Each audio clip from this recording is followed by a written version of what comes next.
जय हिंद दोस्तों। एक बार आप सभी का जीके जीएस ट्रेंडिंग में बेहद स्वागत है।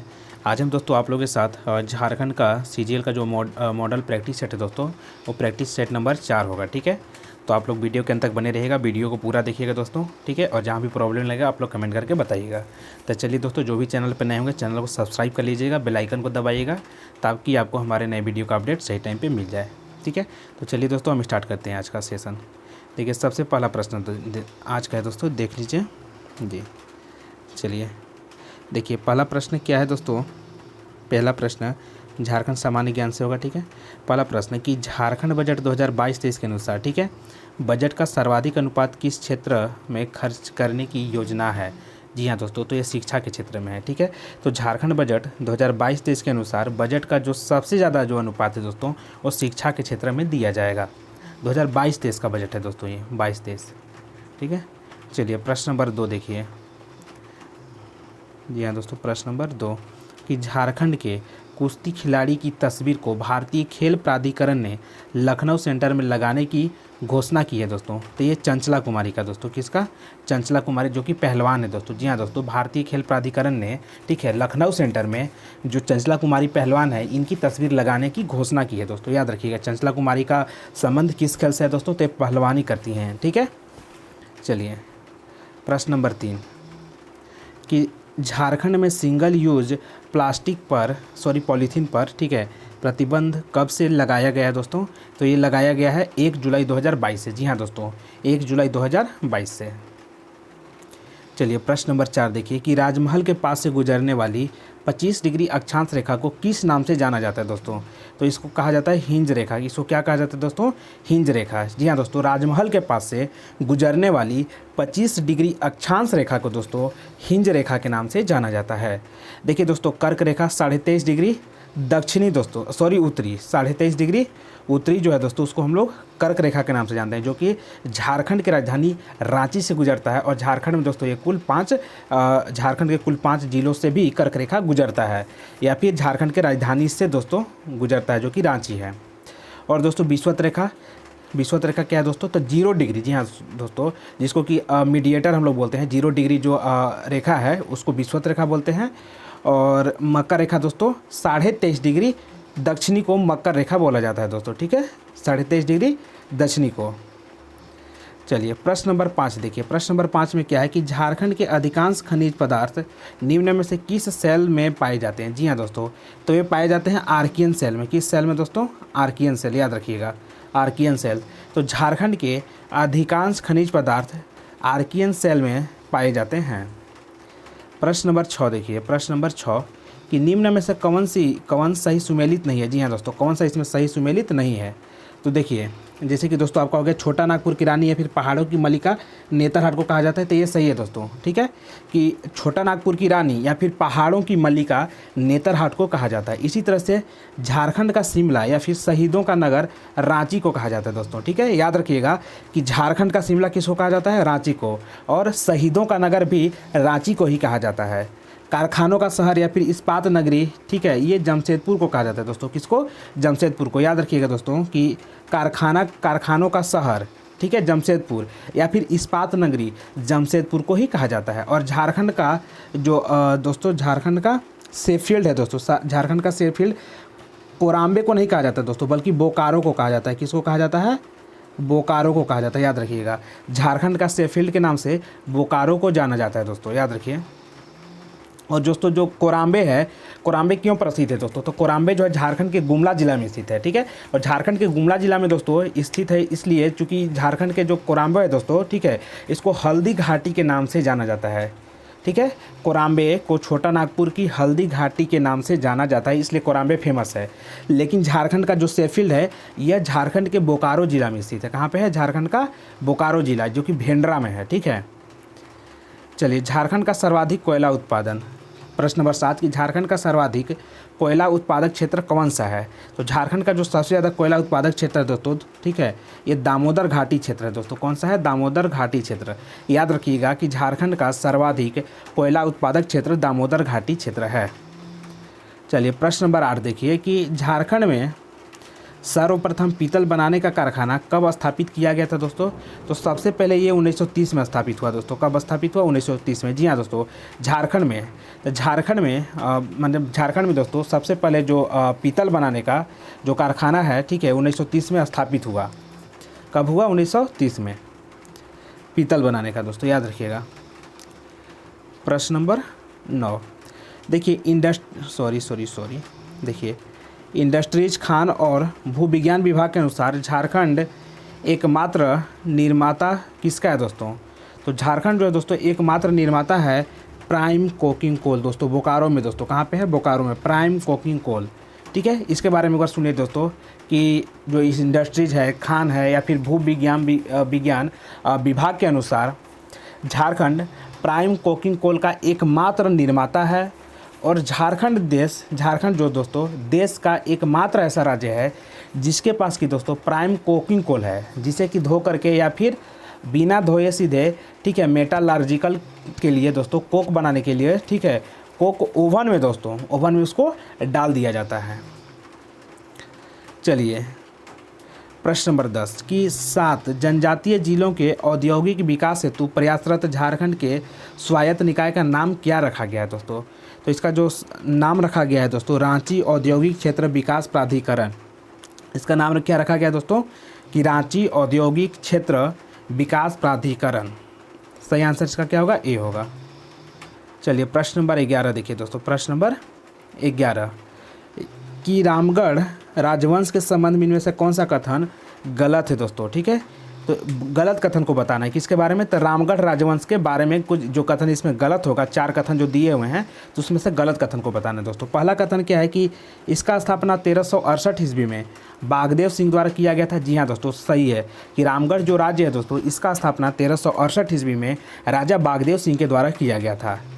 अगला जो है कथन कि इनकी प्रथम राजधानी सीसिया तथा अंतिम राजधानी पदमा था। जी हाँ दोस्तों, ये भी सही है कि जो रामगढ़ राज्य है इसका जो प्रथम राजधानी है, ठीक है, वो सीसिया था और अंतिम जो राजधानी था दोस्तों वो पदमा था। और पदमा भी क्यों फेमस है? हजारीबाग जिला में पदमा पड़ता है दोस्तों, वहाँ पे पुलिस प्रशिक्षण केंद्र बनाया गया है, इसलिए अभी पदमा फेमस है दोस्तों, याद रखिएगा। अगर आप डीएसपी बनिएगा जेपीएससी निकाल करके, तो आपका जो पुलिस प्रशिक्षण जो केंद्र है दोस्तों पदमा में, वहीं पर आपको प्रशिक्षित किया जाएगा, वहीं पर आपको प्रशिक्षण मिलेगा। अगला है कि हेमंत सिंह की राजधानी बादम थी दोस्तों। जी हाँ दोस्तों, तो हेमंत सिंह की जो राजधानी थी ये बादम ही थी, याद रखिएगा। और जो चौथा है दोस्तों कि यह राजवंश सिंहभूम का प्रसिद्ध राजवंश था दोस्तों, तो ये गलत है। यह राजवंश सिंहभूम का प्रसिद्ध राजवंश नहीं था दोस्तों, याद रखिए। तो ऊपर का 3 सही है, ए, बी और सी, कि जो रामगढ़ राज्य है इसका स्थापना 1368 ईस्वी में बागदेव सिंह के द्वारा किया जाता है। दूसरा कथन कि इनकी राजधानी सबसे पहले सीसिया में था और अंतिम जो राजधानी था दोस्तों वो पदमा था। हेमंत सिंह की राजधानी बादम था, ठीक है। और क्या इसके बारे में आपको बता सकते हैं दोस्तों कि इस वंश के जो राजा थे दोस्तों दलेल सिंह ने रामगढ़ को, ठीक है, रामगढ़ को राजधानी बनाया, ठीक है। तेज सिंह दोस्तों इचाक कहाँ पे है भी दोस्तों? तो वो भी इचाक भी दोस्तों भी हजारीबाग जिला में है। तो तेज सिंह ने इचाक को राजधानी बनाया, ठीक है। और ब्रह्मदेव नारायण जो है दोस्तों वो पदमा को अपनी राजधानी को बनाते हैं दोस्तों, ठीक है। चलिए अगला प्रश्न देखिए कि असहयोग आंदोलन के दौरान निम्न में से किसे पलामू का राजा घोषित किया गया दोस्तों? तो असहयोग आंदोलन के दौरान पलामू का जो राजा थे दोस्तों धनी सिंह खरवार थे दोस्तों। कौन थे?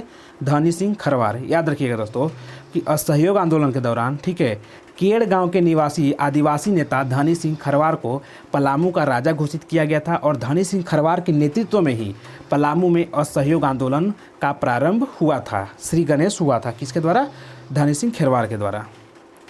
चलिए नेक्स्ट प्रश्न देखिए, प्रश्न नंबर 13 कि सफाहोड़ आंदोलन के नेतृत्वकर्ता कौन थे दोस्तों? तो लाल हेम्ब्रम थे। याद रखिएगा दोस्तों कि जो सफाहोड़ आंदोलन हो रहा था उसका जो लीडरशिप करने वाले नेता थे लाल हेम्ब्रम थे दोस्तों। कौन थे? लाल हेम्ब्रम। याद रखिए कि सफाहोड़ आंदोलन के जो नेतृत्वकर्ता थे लाल हेम्ब्रम थे। चलिए प्रश्न नंबर 14 कि महेशपुर की रानी, ठीक है, सर्वेश्वरी ने अपनी ज़िंदगी के आखिरी दिन किस जेल में बिताए थे दोस्तों? तो भागलपुर के जेल में। कहाँ पे बिताए थे? भागलपुर के जेल में। याद रखिएगा दोस्तों कि महेशपुर की रानी सर्वेश्वरी ने अपनी ज़िंदगी के आखिरी दिन भागलपुर जेल में बिताए थे दोस्तों। कहाँ पे? भागलपुर जेल में। चलिए प्रश्न नंबर 15 देखिए दोस्तों, प्रश्न नंबर 15 कि झारखंड के किस मंदिर में एक ही स्थान पर काली कुल की देवी उग्रतारा और श्री कुल की देवी लक्ष्मी की प्रतिमा स्थापित है? तो ये दोस्तों उग्रतारा मंदिर लातेहार जो चंदवा से दोस्तों, जब भी आप पलामू से यानी डाल्टन से जब आप रांची जाइएगा तो आपको चंदवा मिलेगा दोस्तों बीच में, जो कि चंदवा भी लातेहार जिला में आता है। ठीक है, तो वहीं पर दोस्तों माँ उग्रतारा मंदिर स्थित है, जहाँ पर कि दोस्तों काली कुल की जो देवी है उग्रतारा और श्री कुल की देवी लक्ष्मी की प्रतिमा स्थापित है। और जहाँ पे दोस्तों ये मंदिर है वहीं पे दोस्तों कुछ बुद्ध की प्रतिमाएं भी मिलती हैं। चलिए आगे बढ़ते हैं हम लोग प्रश्न नंबर 16 की तरफ, कि निम्न में से किस मंदिर में ज्वालाजी मंदिर यानी कि ज्वालाजी मंदिर हिमाचल प्रदेश से ला करके अखंड ज्योति स्थापित की गई है? तो ये दोस्तों शक्ति मंदिर धनबाद में, याद रखिएगा दोस्तों शक्ति मंदिर धनबाद में। तो आपको एक बार हम बता दें दोस्तों शक्ति मंदिर धनबाद के बारे में कि शक्ति मंदिर की धनबाद में जो शक्ति मंदिर है यह हिमाचल प्रदेश के ज्वाला मंदिर से दोस्तों ठीक है ला करके अखंड ज्योति यहाँ पे स्थापित किया गया था। आपसे पूछा जाएगा शक्ति मंदिर कहाँ पे है, तो धनबाद जिला में। और बता दें दोस्तों कि धनबाद में एक भूफोर मंदिर है दोस्तों, ठीक है, भूफोर मंदिर भूमि व पृथ्वी के जनजातीय देवता को यह समर्पित है। और लिलोरी मंदिर दोस्तों, लिलोरी मंदिर कहाँ पे, ये भी दोस्तों लिलोरी मंदिर धनबाद जिला में स्थित है। और बता दें कि लिलोरी मंदिर जो है मध्य प्रदेश के रीवा राजघराने के जो राजा थे सुजन सिंह, उनके द्वारा माँ काली की प्रतिमा लिलोरी मंदिर में स्थापित किया गया है, याद रखिएगा दोस्तों। ठीक है, तो भूफोर मंदिर दोस्तों धनबाद में, लिलोरी मंदिर भी धनबाद में है। चलिए अगला प्रश्न देखिए दोस्तों प्रश्न नंबर 17, कि किस राष्ट्रीय नेता को होम रूल आंदोलन के सिलसिले में रांची में नज़रबंद किया गया था? तो ये नेता थे दोस्तों अबुल कलाम आज़ाद। कौन थे दोस्तों? अबुल कलाम आज़ाद। तो इनके बारे में एक बार आपको हम विस्तृत बता दें दोस्तों अबुल कलाम आज़ाद के बारे में। काफ़ी दोस्तों सबसे ज़्यादा कांग्रेस का अधिवेशन की अध्यक्षता कौन करे दोस्तों? तो अबुल कलाम आज़ाद जी करे। ठीक है, 1940 से दोस्तों और अंतिम तक रह गए थे ये, ठीक है, 46 तक, 45-46 तक रह गए थे। उन्हें सबसे ज़्यादा बार जो कांग्रेस की दो अध्यक्षता किए थे अबुल कलाम आज़ाद किए थे। रामगढ़ में जो दोस्तों झारखंड में एक ही जगह दोस्तों कांग्रेस का अधिवेशन होता है रामगढ़ में 1940 में, और उसकी अध्यक्षता भी अबुल कलाम आज़ाद के द्वारा ही किया जाता है। ठीक है, और क्या बता दें दोस्तों अबुल कलाम आज़ाद के बारे में आप सभी को, कि मौलाना अबुल कलाम जो आज़ाद है इनको नज़रबंद करके दोस्तों कलकत्ता से रांची लाया गया था। कब लाया गया था? तब मार्च 1916 में लाया गया था। ठीक है, और इनको दोस्तों मार्च 1916 में तो लाया गया था, और लास्ट दिसंबर 1919 में दोस्तों इनको फिर से कोलकाता में छोड़ा गया था। ठीक है, मतलब रांची में ये मोराबादी में रह रहे थे जब इनको 1916 मार्च में लाया गया था रांची नज़रबंद करके। ठीक है, मोराबादी से दोस्तों ये फिर अपना नमाज़ पढ़ने जाया करते थे आपका अपर बाज़ार में। और अपर बाज़ार में दोस्तों मदरसा इस्लामिया देख रहे होंगे। ठीक है, मेन रोड में थोड़ा सा आप जाइएगा तो अंजुमन इस्लामिया मिलेगा, अंजुमन प्लाजा शायद उसको बोला जाता है अब। इन दोनों की स्थापना दोस्तों अबुल कलाम आज़ाद के द्वारा ही किया गया था। आप सभी याद रखिएगा इन सभी चीज़ों को। ठीक है, चलिए आगे और बता दें इनके बारे में। और क्या बता दें कि दोस्तों मौलाना अबुल कलाम आज़ाद ने दोस्तों रांची में तो अंजुमन इस्लामिया और मदरसा इस्लामिया इन दोनों की स्थापना तो कर ही लेते हैं। ठीक है, चलिए आगे और बताएंगे इनके बारे में। देखिए सबसे पहले उनको फटाफट प्रश्न करना है दोस्तों, ज़्यादा से ज़्यादा प्रश्न हम लोग। देखिए 1857 के विद्रोह के दौरान रोहिणी गांव कहाँ पे दोस्तों?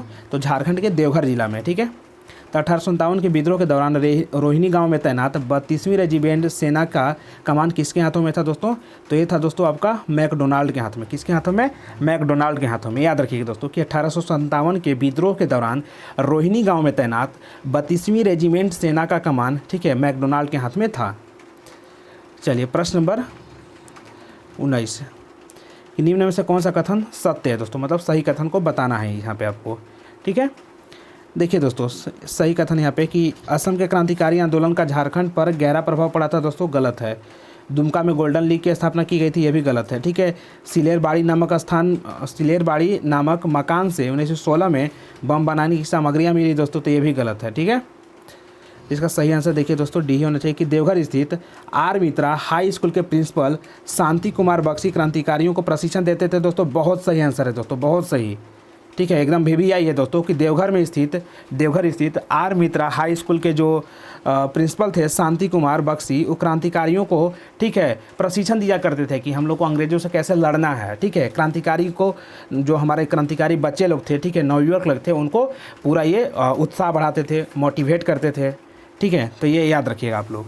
तो बंगाल के क्रांतिकारी आंदोलन का गहरा प्रभाव झारखंड पर पड़ा दोस्तों। ठीक है, और देवघर स्थित सिलेरबाड़ी मकान से 1915 ईस्वी में बम बनाने की सामग्रियां प्राप्त हुई थी, और गोल्डन लीग स्वर्ण, जिसको कि स्वर्ण संघ बोल सकते हैं, की स्थापना देवघर में क्रांति क्रियाकलापों के प्रसार के लिए किया गया था। चलिए, सविनय अवज्ञा आंदोलन के बारे में देखिए कि सविनय अवज्ञा आंदोलन के दौरान कहाँ पर जंगल सत्याग्रह चलाया गया दोस्तों। तो ये चक्रधरपुर में, कहाँ पे? चक्रधरपुर में। जी हाँ दोस्तों, देखिए सविनय अवज्ञा आंदोलन के दौरान चक्रधरपुर में दोस्तों जो कांग्रेसी लोग थे, ठीक है, वे उन्होंने जंगल काट करके, और जो सरकार में उसमें जो ब्रिटिशर्स हुआ करते थे, मतलब कि अंग्रेज लोग, उनके प्रति जंगल काट करके अपना विरोध प्रकट किए, ठीक है। और विरोध प्रकट करने के इस तरीके को दोस्तों जंगल सत्याग्रह के नाम से जाना जाता है। और कहाँ पे ये जंगल सत्याग्रह हुआ था? तो झारखंड के चक्रधरपुर में हुआ था। और चक्रधरपुर कहाँ आता है दोस्तों? तो पश्चिमी सिंहभूम में आता है। चलिए देखिए, निम्न में से कौन सुमेलित नहीं है, ये बताना कौन सुमेलित नहीं है, ठीक है। यहाँ पे आपको ये चीज़ बताना है। तो देखिए दोस्तों, इसमें कौन सा सुमेलित नहीं है? देखिए, मुंडारी फोकटेल के जो लेखक हैं, रचनाकार हैं, पी के मित्रा है दोस्तों, तो ये सही है। मुंडा दुरह के दोस्तों WG आर्चर है दोस्तों, मुंडा दुरह के WG आर्चर। और मुंडारी ग्रामर के दोस्तों C पोर्ट्रेट हैं दोस्तों। मुंडारी ग्रामर के कौन है? सॉरी दोस्तों, मुंडारी ग्रामर के जो लेखक हैं दोस्तों A नोटरेट है दोस्तों। कौन है? A नोटरोट। कौन है? मुंडारी ग्रामर के लेखक का नाम क्या है दोस्तों? A नोटरोट। तो यही इसमें सुमेलित नहीं है दोस्तों। और मुंडारी एंड देयर कंट्रीज के लेखक कौन है? MC रॉय है दोस्तों। कौन है? MC रॉय। चलिए, प्रश्न नंबर 22 कि निम्नलिखित में से कौन सा विकल्प सही सुमेलित नहीं है? जी हाँ दोस्तों, इसमें जो सही सुमेलित नहीं है उसको बताना है, ठीक है। तो आपको देखिए दोस्तों, सबसे पहले है वन लक्ष्मी एवं, देखिए दोस्तों इसमें वन लक्ष्मी, ठीक है। वन लक्ष्मी के जो रचनाकार हैं दोस्तों, इनका नाम क्या है? वन लक्ष्मी के रचनाकार का जो नाम है दोस्तों योगेंद्र शायद कुमार है दोस्तों, इसका वन लक्ष्मी के, जो कि इसमें है नहीं, ठीक है। तो इसमें यही दोस्तों सुमेलित नहीं है। बाकी दोस्तों आप देखिए कि ग्रह का फेर जो है अनंत सायखौरी लिखे हैं। आखर 84 दोस्तों कमल के द्वारा, मतलब कमल के रचनाकार है, ठीक है। आदमी दोस्तों द्वारिका प्रसाद, आदमी जो रचना है इसके रचनाकार का नाम क्या है? तो द्वारिका प्रसाद है दोस्तों। लेकिन वन लक्ष्मी के कौन है? तो वन लक्ष्मी के जो रचनाकार हैं योगेंद्र कुमार है दोस्तों, याद रखिएगा, योगेंद्र कुमार शायद कुछ ऐसा ही नाम है, ठीक है। तो इसमें यही दोस्तों इसका आंसर यही होगा, चूँकि यही इसमें गलत दिया हुआ है, यही सुमेलित नहीं है। तो वन लक्ष्मी के जो रचनाकार हैं योगेंद्र कुमार हैं, याद रखिए। चलिए, प्रश्न नंबर 23 कि दीपिका कुमारी, पूर्णिमा महतो, मधुलिता कुमारी, हीरामणि जीपू, झानू हांसदा, ठीक है, ये सभी के सभी का जो संबंध है दोस्तों किस खेल से है? तो इन सभी का जो संबंध है, ठीक है, तीरंदाजी से या फिर आर्चरी बोल सकते हैं इसको, ठीक है, इनसे संबंध है सभी का। दीपिका कुमारी, पूर्णिमा महतो, ये सभी। अगला प्रश्न भी है आप सभी का दोस्तों, काफ़ी अच्छा प्रश्न कि द्रोणाचार्य पुरस्कार से सम्मानित पूर्णिमा महतो किस खेल का प्रशिक्षक हैं? तो ये तीरंदाजी का ही प्रशिक्षक हैं। इनको 2013 में दोस्तों, ठीक है, द्रोणाचार्य पुरस्कार से सम्मानित किया गया है। द्रोणाचार्य पुरस्कार किसको मिलता है दोस्तों? जो कि कोच होता है, जो कि खेल को सिखाता है, बताता है कि खेल को कैसे खेलना है, ठीक है, तो उन्हीं को द्रोणाचार्य पुरस्कार दिया जाता है, ठीक है। तो तीरंदाजी में किसको मिला? पूर्णिमा महतो को। पूर्णिमा महतो का संबंध किस खेल से है? तीरंदाजी से है। चलिए, प्रश्न नंबर 25 देखिए। प्रश्न नंबर 25 में दोस्तों मिलान करना है, सही मिलान करना है। जैसे कि किनन स्टेडियम दोस्तों कहाँ पे है? था जमशेदपुर में किनन स्टेडियम, ठीक है। इंडोर मेकन स्टेडियम कहाँ पे है दोस्तों? तो मेकन स्टेडियम रांची में है। परमवीर अल्बर्ट एक्का स्टेडियम दोस्तों गुमला जिला में है। कहाँ पे है? ये गुमला जिला में दोस्तों, सॉरी, ये गुमला जिला में, याद रखिए दोस्तों, परमवीर अल्बर्ट एक्का स्टेडियम गुमला जिला में है। इंडोर स्टेडियम कहाँ पे है दोस्तों? इंडोर स्टेडियम, तो इंडोर स्टेडियम आपको याद रख लेना है। इंडोर स्टेडियम आप सभी को दोस्तों दुमका जिला में, कहाँ पे है इंडोर स्टेडियम? दुमका जिला में, ठीक है। तो इंडोर स्टेडियम दुमका जिला में। और परमवीर अल्बर्ट एक्का स्टेडियम कैसे याद रखना है दोस्तों कि ये गुमला जिला में, चूँकि गुमला जिला में ही परमवीर अल्बर्ट एक्का का जन्म हुआ था। इनका वही स्थान है दोस्तों, जन्मभूमि गुमला जिला। देखिए प्रश्न नंबर 26 कि झारखंड में निम्नलिखित में से कौन से त्यौहार में लड़कियां रंगीन कागज़ से लकड़ी या फिर बांस के एक फ्रेम को सजाती हैं और आसपास की पहाड़ी नदी को भेंट कर देती हैं, ठीक है। तो ये कौन सा पर्व है ये बताना है आपको। तो जो पर्व है दोस्तों उसको बोलते हैं टूसू पर्व। क्या बोलते हैं उसको? टूसू पर्व। याद रखिए दोस्तों, टूसू पर्व में, ठीक है, झारखंड की जो लड़कियां हैं वे रंगीन कागज़ से लकड़ी या फिर बांस के एक फ्रेम को सजाती हैं और आसपास की पहाड़ी नदी को भेंट कर देती हैं। प्रश्न नंबर 27 की सादरी, अंगिका, नागपुरी भाषाएं जो कि झारखंड में बोली जाती हैं वह किस भाषा परिवार से हैं दोस्तों? बड़ा अच्छा प्रश्न है दोस्तों। तो ये जो भाषा परिवार है इंडो आर्यन भाषा परिवार से। किससे? इंडो आर्यन भाषा परिवार से। सही आंसर इसका बी होगा दोस्तों, इंडो आर्यन भाषा परिवार। प्रश्न नंबर 28 की स्क्रॉल चित्रकला का श्रेय झारखंड की निम्न जनजाति को दिया जाता है दोस्तों। तो जो स्क्रॉल जो चित्रकला है संथाल जनजाति को इसका श्रेय दिया जाता है। किसको? संथाल जनजाति। तो स्क्रॉल चित्रकला का संबंध किस जनजाति से है? संथाल जनजाति से है।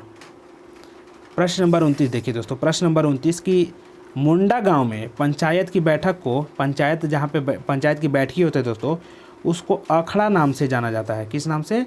अखड़ा दोस्तों। याद रखिए कि मुंडा गांव में पंचायत की बैठक को अखड़ा के नाम से जाना जाता है।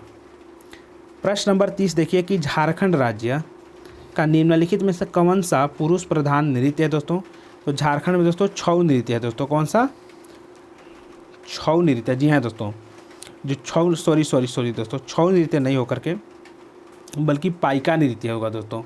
कौन सा? पाइका नृत्य। जी हाँ दोस्तों, तो झारखंड राज्य का निम्नलिखित में से कौन सा पुरुष प्रधान नृत्य है दोस्तों? ठीक है, तो पाइका नृत्य। याद रखिए दोस्तों, पाइका नृत्य कैसा है दोस्तों?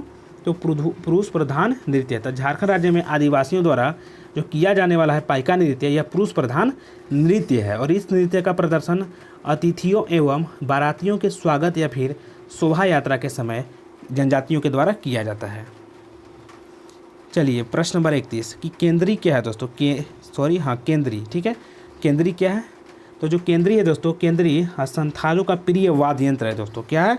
संथालों का प्रिय वाद्य यंत्र है दोस्तों, या फिर बोल सकते हैं एक प्रकार का वाद्य यंत्र है। ठीक है, तो केंद्री क्या है दोस्तों? तो केंद्री एक वाद्य यंत्र है।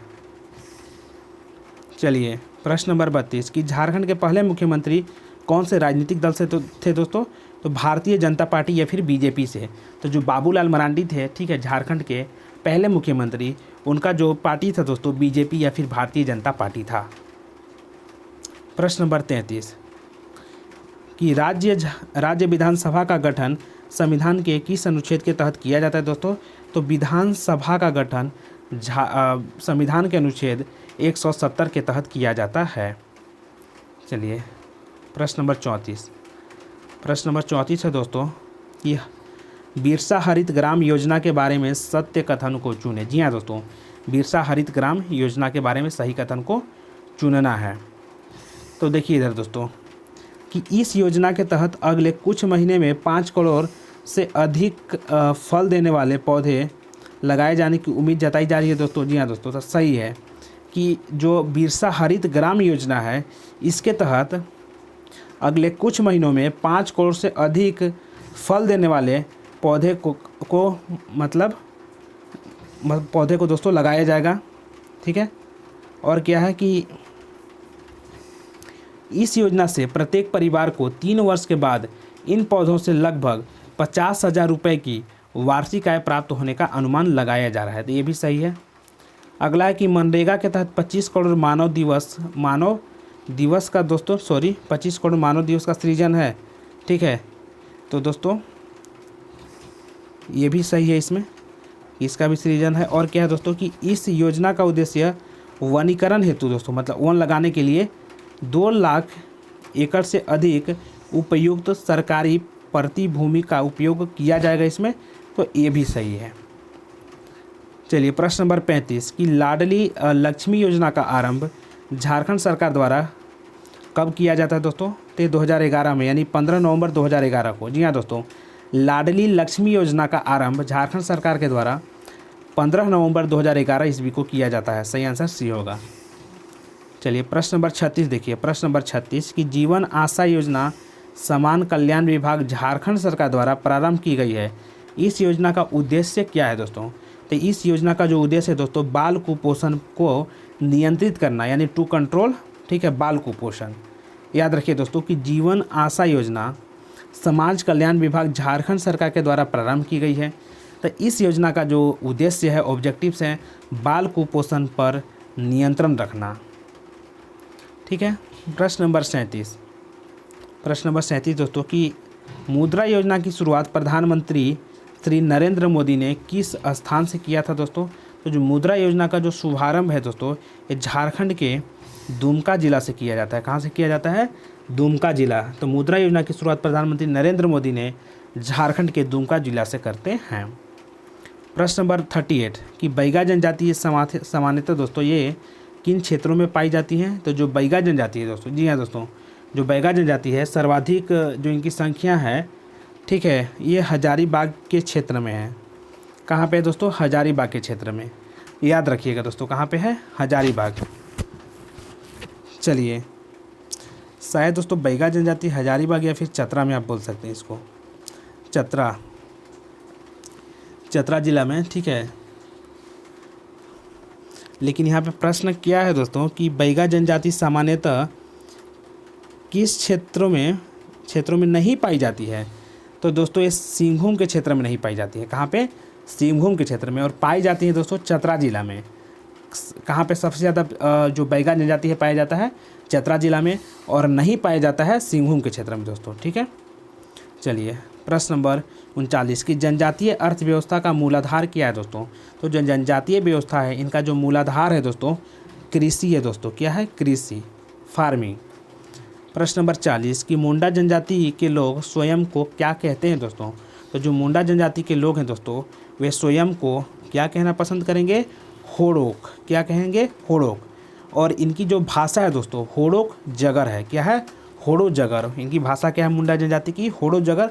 और मुंडा जनजाति अपने आप को होड़ोक कहना पसंद करते हैं दोस्तों। उसी तरह से जैसे कि उरांव जनजाति की जो भाषा है कुड़ुक है और अपने आप को वे कुड़ुक कहना पसंद करते हैं।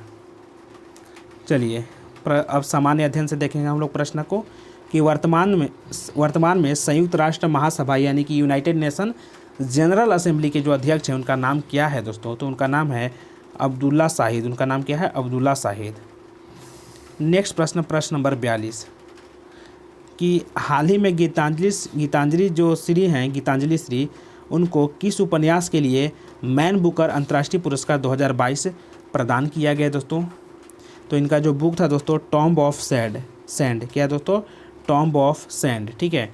इसी के लिए इनको मतलब इनका जो उपन्यास था टॉम्ब ऑफ सैंड, इसके लिए गीतांजलि श्री को मैन बुकर अंतर्राष्ट्रीय पुरस्कार 2022 से सम्मानित किया गया है। और बता दें दोस्तों कि टॉम्ब ऑफ सैंड का जो इंग्लिश में जो अनुवाद किए हैं उनका नाम है डेजी रॉकवेल। उनका नाम क्या है? Daisy Rockwell.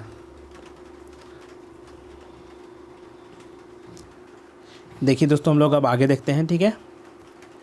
प्रश्न नंबर 43 की पुस्तक a brief history of time किसके द्वारा लिखी गई है दोस्तों? The a brief history of time, ये जो पुस्तक है, ठीक है, ये लिखा गया स्टीफन हॉकिंग। किसके द्वारा? स्टीफन हॉकिंग के द्वारा। जी हाँ दोस्तों, पुस्तक जो है a brief history of time, ये जो पुस्तक है ये स्टीफन हॉकिंग के द्वारा लिखा गया है, ठीक है। चलिए अगला प्रश्न देखिए दोस्तों, नेक्स्ट प्रश्न में क्या बोल रहा है। प्रश्न नंबर 44 की हाल ही में हुए नियुक्तियों में से कौन सुमेलित है दोस्तों? ठीक है, कौन सा सुमेलित है ये पूछ रहा है यहाँ पे, ठीक है। तो देखिए दोस्तों यहाँ पे कि रुचिरा कंबोज कौन है दोस्तों? तो जो रुचिरा कंबोज हैं ये संयुक्त राष्ट्र में महाभारत की नई राजदूत है दोस्तों, ठीक है। सुरेश एन पटेल कौन है? तो सुरेश एन पटेल जो है दोस्तों वो केंद्रीय सतर्कता आयोग, ठीक है, यानी कि CPC के अध्यक्ष होंगे दोस्तों। कौन? सुरेश एन पटेल, या फिर प्रमुख बोल सकते हैं। तो सुरेश एन पटेल केंद्रीय सतर्कता आयुक्त के, ठीक है, प्रमुख हैं। इंदरमीत गिल कौन है दोस्तों? तो विश्व बैंक के मुख्य अर्थशास्त्री। जी हाँ दोस्तों, इंदरमीत गिल विश्व बैंक के मुख्य अर्थशास्त्री हैं। मतलब कि उपयुक्त सभी सही है, सभी सुमेलित हैं, ठीक है। प्रश्न नंबर 45 देखिए, प्रश्न नंबर 45 कि निम्न में से कौन सा सुमेलित नहीं है? ठीक है, कौन सा इसमें सुमेलित नहीं है ये पूछ रहा है दोस्तों। जैसे कि वरुण दोस्तों, वरुण किसके बीच होता है? जो सैन्य अभ्यास है वरुण, ये भारत के बीच और फ्रांस के बीच होता है। उसी तरह से दोस्तों बोंगो सागर जो है भारत और बांग्लादेश के बीच होता है दोस्तों। बोंगो सागर किसके बीच होता है? भारत और बांग्लादेश के बीच होता है, ठीक है। इसी तरह से दोस्तों जो आपका सिलिनेक्स है ये भारत और सिंगापुर के नहीं बीच बल्कि भारत और श्रीलंका के बीच होता है दोस्तों। सिलिनेक्स जो अभ्यास है, ठीक है, युद्ध अभ्यास है दोस्तों, ये किसके बीच होता है? सॉरी, युद्ध अभ्यास नहीं, सैन्य अभ्यास बोलेंगे इसको, ठीक है। तो जो सिलिनेक्स है भारत और सिंगापुर काट करके यहाँ पे कर लीजिए श्रीलंका, ठीक है। और जो दोस्तों पेनेक्स है ये बिम्स्टेक देशों का है दोस्तों, ठीक है। किसका? बिम्स्टेक देशों का, ये नहीं पूछा जाएगा, ठीक है। अगला प्रश्न देखिए, प्रश्न नंबर 46 कि निम्नलिखित युग्मों में से कौन सा सुमेलित नहीं है। जी हाँ दोस्तों, इसमें कौन सा सुमेलित नहीं है आपको ये बताना है। जैसे कि दोस्तों देश और एक तरफ राजधानी, फ्रांस की राजधानी दोस्तों क्या है, कौन सा सुमेलित नहीं है। तो दोस्तों इसका सही आंसर क्या होगा? 46 का। तो 46 का सही आंसर दोस्तों ए होगा, ठीक है। कौन सा युग्म सुमेलित नहीं है, यही तो पूछ रहा है दोस्तों।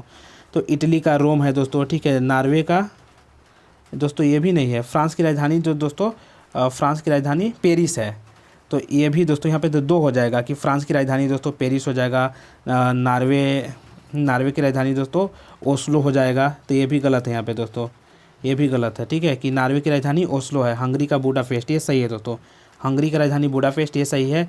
और इटली की राजधानी दोस्तों रोम है दोस्तों, ये भी सही है। लेकिन नॉर्वे की राजधानी याद रखिए दोस्तों, नॉर्वे की ओस्लो और फ्रांस की राजधानी पेरिस है।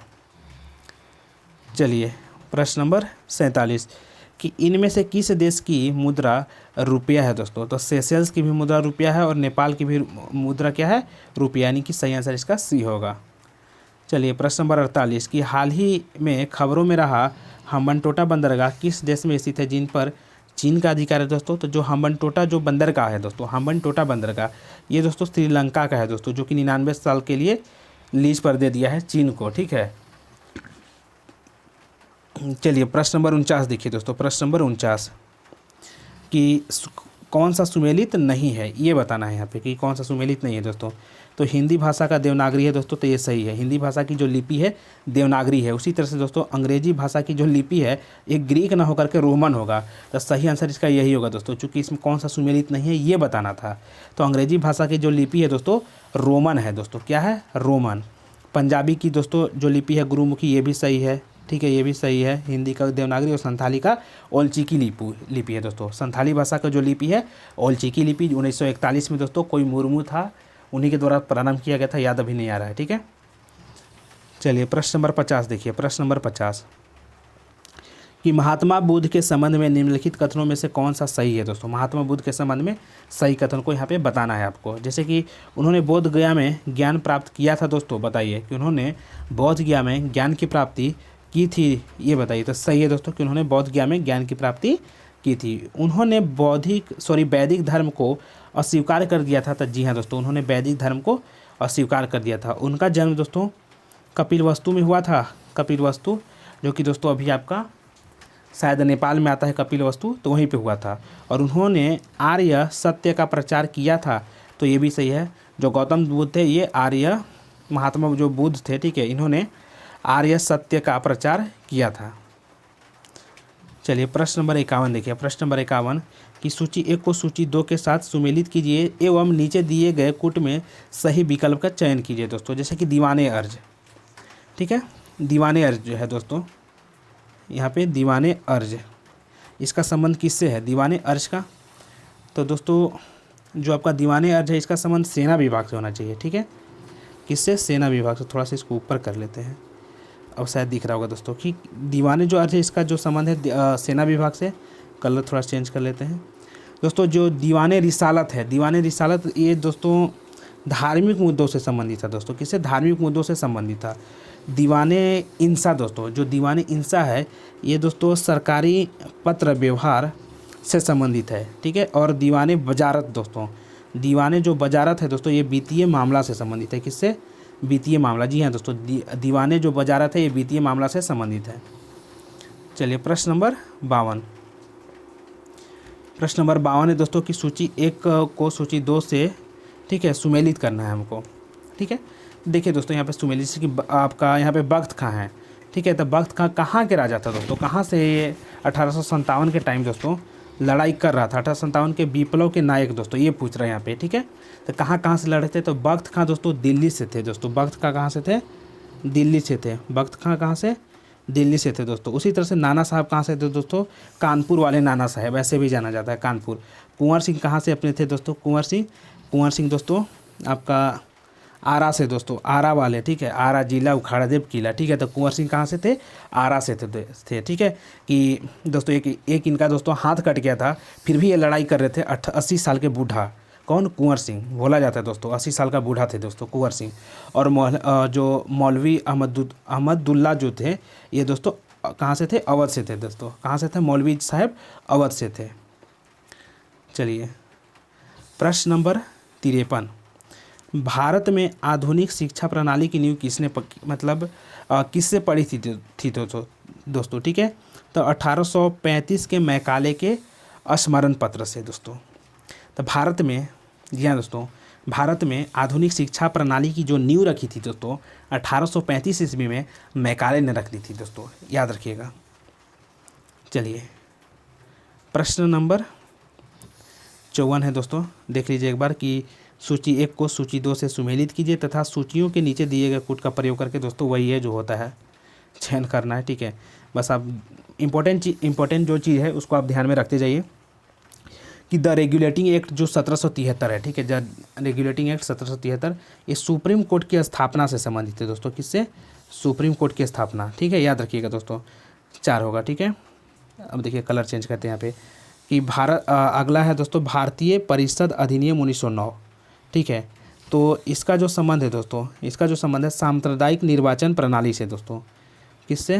बी, इसका सी होगा सही आंसर, ठीक है। बी का सी होगा, बी का मतलब 3 होगा। सांप्रदायिक निर्वाचन मंडल का प्रारंभ, जो कि दोस्तों हिंदू और मुस्लिम को बांट दिया गया था 1909 ईस्वी में। तीसरा है दोस्तों सी है कि भारतीय सरकार अधिनियम 1919। इससे क्या हुआ दोस्तों? तो इससे दोस्तों द्वैध शासन का प्रारंभ हुआ था दोस्तों। तो द्वैध शासन का प्रारंभ कहाँ पे है? 2 में ही दोस्तों। तो सी का क्या होगा? 2 होगा, द्वैध शासन का प्रारंभ। और भारत सरकार अधिनियम 1935 दोस्तों, भारत सरकार अधिनियम 1935, तो इसका सही आंसर होगा पहला कि प्रदेशों की स्वायत्तता से के लिए प्रावधान किया गया था। चलिए प्रश्न नंबर देखिए 55 कि इन व्यक्तियों में से कौन एक कैबिनेट मिशन का सदस्य नहीं था दोस्तों? बताइए कौन एक कैबिनेट मिशन का सदस्य नहीं था, ये बताना है दोस्तों। तो स्टैफोर्ड क्रिप्स थे दोस्तों। कौन थे? स्टैफोर्ड क्रिप्स, जो कि इस बोर्ड के अध्यक्ष थे दोस्तों। 3 लोगों में से स्टैफोर्ड जो क्रिप्स साहब थे ये अध्यक्ष थे। पैथिक लॉरेंस जो थे दोस्तों ये सचिव थे। पैथिक लॉरेंस कौन थे? सचिव थे। और एबी अलेक्जेंडर दोस्तों कौन थे? तो एबी अलेक्जेंडर नौसेना मंत्री थे दोस्तों एक, ठीक है। तो यही तीनों जो हैं कैबिनेट मिशन का सदस्य थे, लेकिन विलियम वुड नहीं होते हैं दोस्तों, विलियम वुड नहीं थे। तो सही इसका आंसर ए होगा। सही आंसर क्या होगा? ए होगा, विलियम वुड, जो कि कैबिनेट मिशन का सदस्य नहीं थे। तो सदस्य कौन कौन थे? पैथिक लॉरेंस थे, एबी अलेक्जेंडर थे और स्टैफोर्ड क्रिप्स थे। प्रश्न नंबर 56 देखिए, प्रश्न नंबर 56 देखिए दोस्तों, प्रश्न नंबर 56 में क्या कहता है कि सूची 1 को सूची 2 से सुमेलित कीजिए तथा नीचे दिए गए कूट की सहायता से सही उत्तर का चयन कीजिए, ठीक है।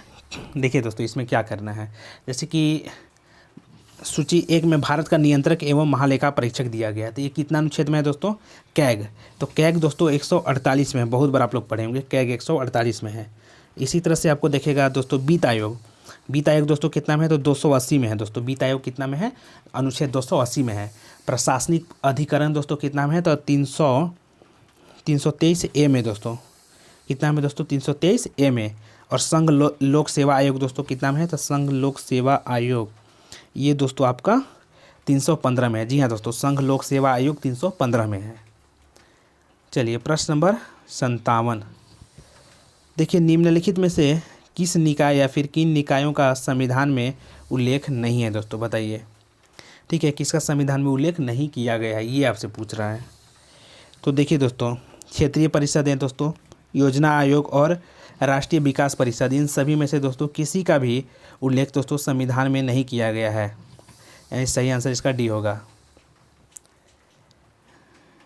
देखिए दोस्तों, प्रश्न नंबर 58 की सूची 1 को सूची 2 से सुमेलित कीजिए तथा सूचियों के नीचे दिए गए कूट से सही उत्तर का चयन करना है। जैसे कि बलवंत राय मेहता समिति जो है दोस्तों ये त्रिस्तरीय समिति थी। आपको बता दे रहे हैं दोस्तों 1957 में आया था बलवंत राय मेहता समिति, जो कि त्रिस्तरीय समिति थी। इन्हीं के बेटा थे दोस्तों अशोक मेहता, ठीक है, अशोक मेहता, जो कि अशोक मेहता के द्वारा दोस्तों द्विस्तरीय समिति लाया गया था, द्विस्तरीय पद्धति लाया गया था पंचायत का।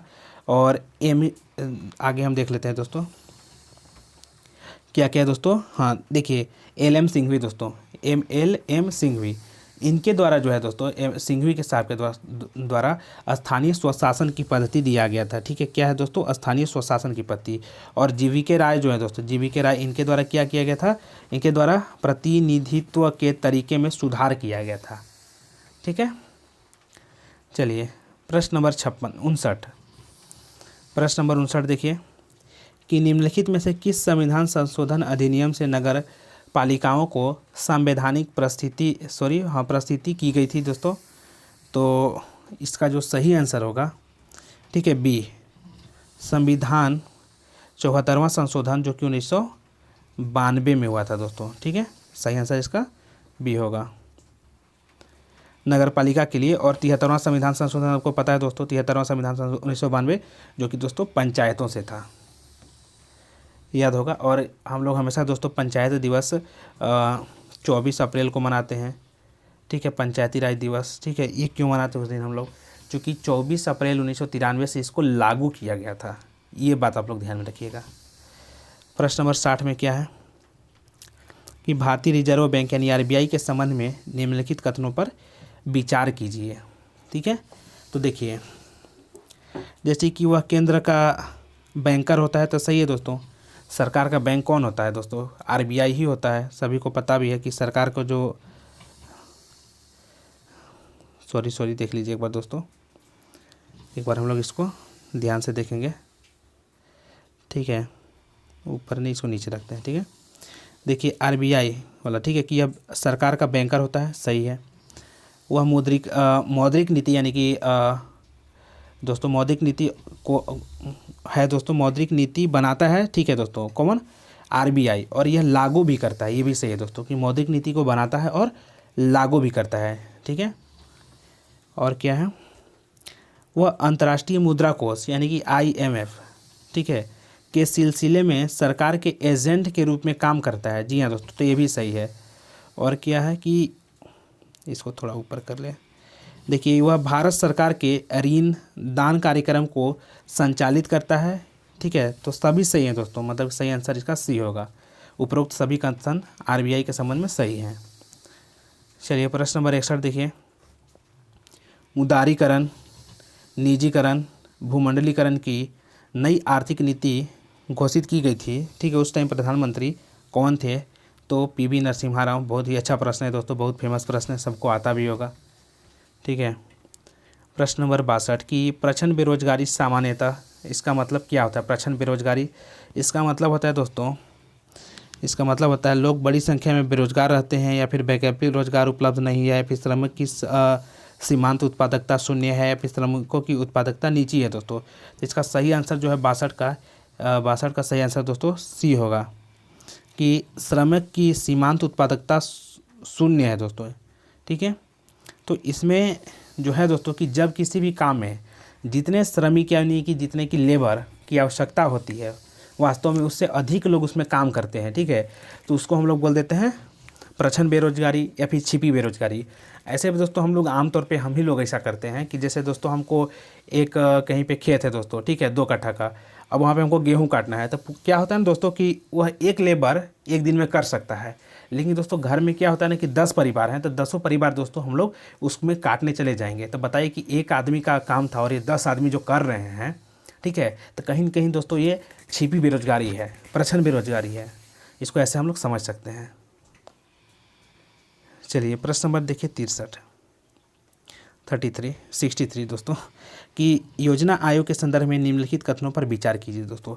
योजना आयोग के संदर्भ में, तो देखिए योजना आयोग के संदर्भ में दोस्तों कि योजना आयोग की यह एक संविधानेतर एवं परामर्शदात्री निकाय है दोस्तों।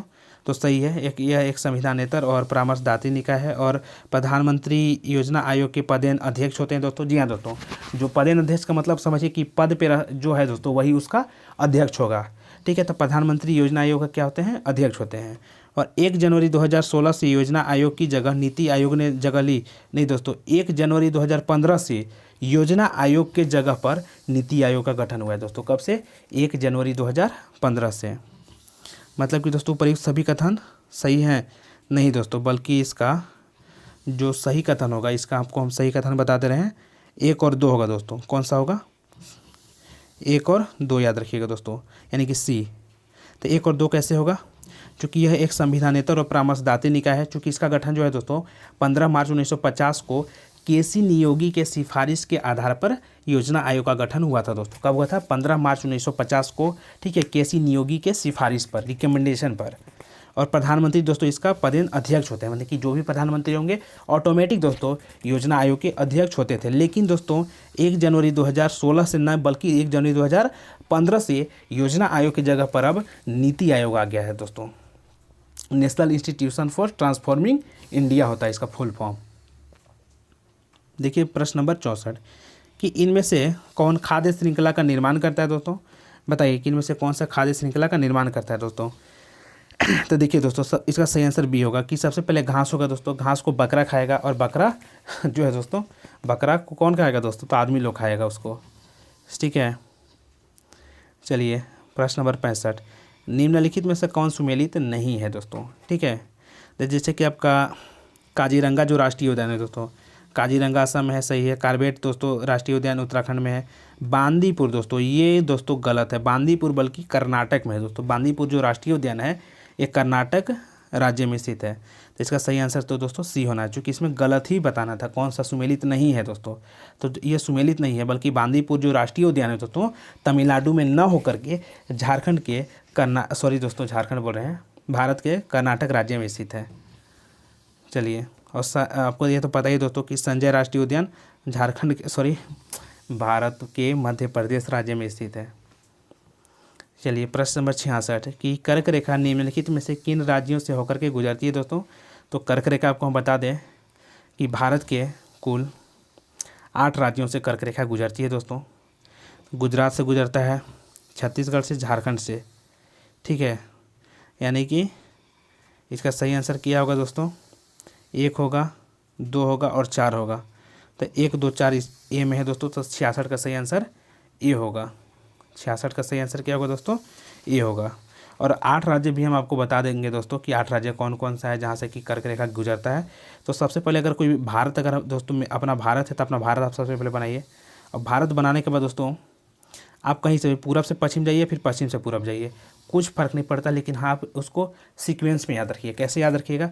सबसे पहले दोस्तों आपको इसको यहाँ कर लेते हैं, ठीक है। यहाँ पे जैसे ही अगर जो कर्क रेखा है अगर पूरब से इंटर करेगा तो सबसे पहले कहाँ पे इंटर करेगा दोस्तों? मिजोरम में इंटर करेगा। कहाँ पे? मिजोरम। मिजोरम के बाद दोस्तों त्रिपुरा में, त्रिपुरा के बाद पश्चिम बंगाल में, पश्चिम बंगाल के बाद झारखंड, झारखंड के बाद छत्तीसगढ़, छत्तीसगढ़ के बाद दोस्तों कहाँ पे चला जाएगा? छत्तीसगढ़ के बाद दोस्तों आपका राजस्थान, ठीक है दोस्तों। तो देखिए सबसे तो आपको बता दें एक बार फिर से दोस्तों कि आपका मिजोरम हो गया, त्रिपुरा हो गया, मिजोरम, त्रिपुरा, उसके बाद कहाँ पे जाएगा? पश्चिम बंगाल, पश्चिम बंगाल के दोस्तों झारखंड में, झारखंड के बाद ये चला जाएगा आपका छत्तीसगढ़, मध्य प्रदेश, राजस्थान और गुजरात होते हुए भारत के कुल 8 राज्यों से होकर के कर्क रेखा गुजरती है। चलिए नेक्स्ट प्रश्न देखिए, प्रश्न नंबर 67 कि सूची 1 को सूची 2 से सुमेलित करना है और सूचियों के नीचे दिए गए उत्तर का प्रयोग करके आपको सही उत्तर चुनना है, ठीक है। जैसे कि दोस्तों भारत के कुछ राज्य के नाम दिए हुए हैं, एक तरफ भारत की जो मतलब उस राज्य के सबसे जो ऊंची चोटी है दोस्तों उसके बारे में दिया हुआ है, ठीक है। तो आपको उसी का इसमें सही मिलान करना है। जैसे कि दोस्तों सबसे पहले दिया हुआ है तमिलनाडु, तो तमिलनाडु की जो सबसे ऊंची चोटी है दोस्तों, तमिलनाडु की जो सबसे ऊंची चोटी है उसका नाम क्या है दोस्तों? तो तमिलनाडु की जो सबसे ऊंची चोटी है उसका नाम है डोडा बेटा। क्या नाम है दोस्तों? डोडा बेटा। तमिलनाडु की सबसे ऊंची चोटी का नाम क्या है दोस्तों? डोडा बेटा। उसी तरह से दोस्तों राजस्थान की जो सबसे ऊंची चोटी उसका नाम क्या है? गुरु शिखर। क्या नाम है? गुरु शिखर। राजस्थान की सबसे ऊंची चोटी गुरु शिखर। नागालैंड की जो सबसे ऊंची चोटी है दोस्तों उसका नाम है सारामती चोटी। क्या नाम है? सारामती। नागालैंड की सारामती। और मध्य प्रदेश जो है दोस्तों इसकी जो सबसे ऊंची चोटी है उसका नाम है धूपगढ़। क्या नाम है? धूपगढ़। जी हाँ दोस्तों, मध्य प्रदेश की जो सबसे ऊंची चोटी है उसका नाम है धूपगढ़। प्रश्न नंबर 68 देखिए, प्रश्न नंबर 68 कि निम्नलिखित में से कौन सी नदी एस्चुरी नहीं बनाती है दोस्तों? बताइए, एस्चुरी नहीं बनाती है, यानी कि जो नदी एस्चुरी नहीं बनाएगी दोस्तों, ठीक है। तो जो पश्चिम में भारत के दोस्तों जो पश्चिम में बहने वाली नदी है, ठीक है, यानी कि जो कि अरब सागर में गिरेगी वे सभी नदियाँ एस्चुरी बनाती हैं। और जो पूरब में बहेगी दोस्तों, ठीक है, यानी कि पूरब की ओर, यानी कि जो कि बंगाल के खाड़ी में गिरेगी, ठीक है, वे सभी नदियाँ क्या बनाएंगी, डेल्टा बनाएंगी। तो जो एस्चुरी नहीं बनाएगी वो डेल्टा बनाएगी दोस्तों। तो डेल्टा कौन बनाती है दोस्तों, तो सिर्फ एक ही नदी है महानदी। बाकी सभी नदी दोस्तों, बाकी जो सभी नदियाँ हैं, ताप्ती है, नर्मदा है, मांडवी है दोस्तों, ठीक है, मांडवी जो गोवा है दोस्तों, जो कि जिस नदी के किनारे बसा हुआ है, ठीक है, गोवा की राजधानी पणजी, ठीक है, मांडवी नदी के किनारे, ठीक है। तो ये भी पश्चिम में बहती है, यानी कि अरब सागर में गिरती है। नर्मदा नदी भी अरब सागर में गिरती है। और ताप्ती नदी, और नर्मदा और ताप्ती दोस्तों ऐसी नदियाँ हैं जो कि रिफ्ट वैली से होकर के गुजरती हैं, ठीक है। पूछा जाता है कि रिफ्ट वैली से गुजरने वाली नदियाँ कौन है, तो ताप्ती नदी और नर्मदा नदी। और ठीक है, और ये दोनों दोस्तों कहाँ पे, अरब सागर में गिरेंगी। मांडवी नदी भी दोस्तों अरब सागर में गिरेगी। और दोस्तों इसलिए नर्मदा, ताप्ती, मांडवी ये सभी क्या हैं, एस्चुरी बनाएंगी। और महानदी है दोस्तों जो कि एस्चुरी नहीं बनाएगी, जो कि पूरब में बहती है, फिर बंगाल की खाड़ी में गिरती है। चलिए प्रश्न नंबर 69 कि दोस्तों निम्न में से किसे जंगल की आग कहा जाता है दोस्तों। तो जंगल की आग कहा जाता है दोस्तों, बड़ा अच्छा प्रश्न है कि जंगल की आग किसे कहा जाता है।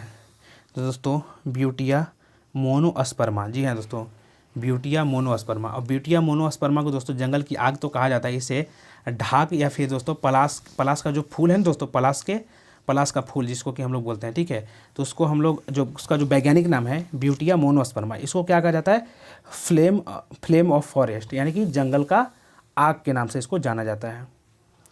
चलिए प्रश्न नंबर 70 देखिए कि कोयले के संचित भंडार की दृष्टि से भारत के राज्यों का निम्नलिखित में से सही आरोही क्रम क्या है दोस्तों, ठीक है। तो कोयले के संचित भंडार दोस्तों, तो बड़ा थोड़ा सा ये पेचीदा चीज़ है, ठीक है, कोयले के भंडार की दृष्टि से इसको, तो सबसे ज़्यादा तो शायद दोस्तों कोयला का जो भंडार है ये अपना झारखंड में ही है, ऐसा माना जाता है, ऐसा है भी, झारखंड में है। उसके बाद दोस्तों उड़ीसा में है, उसके बाद छत्तीसगढ़ में, उसके बाद मध्य प्रदेश में दोस्तों। याद रखिएगा कि सबसे ज़्यादा कहाँ पे है, झारखंड में। उसके बाद सॉरी दोस्तों, सबसे ज़्यादा झारखंड में नहीं है, ठीक है, सबसे ज़्यादा झारखंड में नहीं है, बल्कि सबसे ज़्यादा ये दोस्तों अवरोही क्रम में सजाना है। किस क्रम में, अवरोही क्रम में, ठीक है। तो सबसे कम दोस्तों झारखंड में है, ठीक है, उसके बाद दोस्तों उड़ीसा में, उसके बाद छत्तीसगढ़ में, उसके बाद मध्य प्रदेश में। सही आंसर सी है, इस तरह से हो जाएगा, ठीक है। इधर से हमको चलना होगा मध्य प्रदेश से। अब देखिए दोस्तों यहाँ से हम दोस्तों आगे हम नेक्स्ट वीडियो में करेंगे। तो आप सभी को वीडियो कैसा लगा आप लोग कमेंट करके बताइएगा। तब तक के लिए जय हिंद, जय भारत। और जो भी चैनल पर नए होंगे चैनल को सब्सक्राइब कीजिएगा।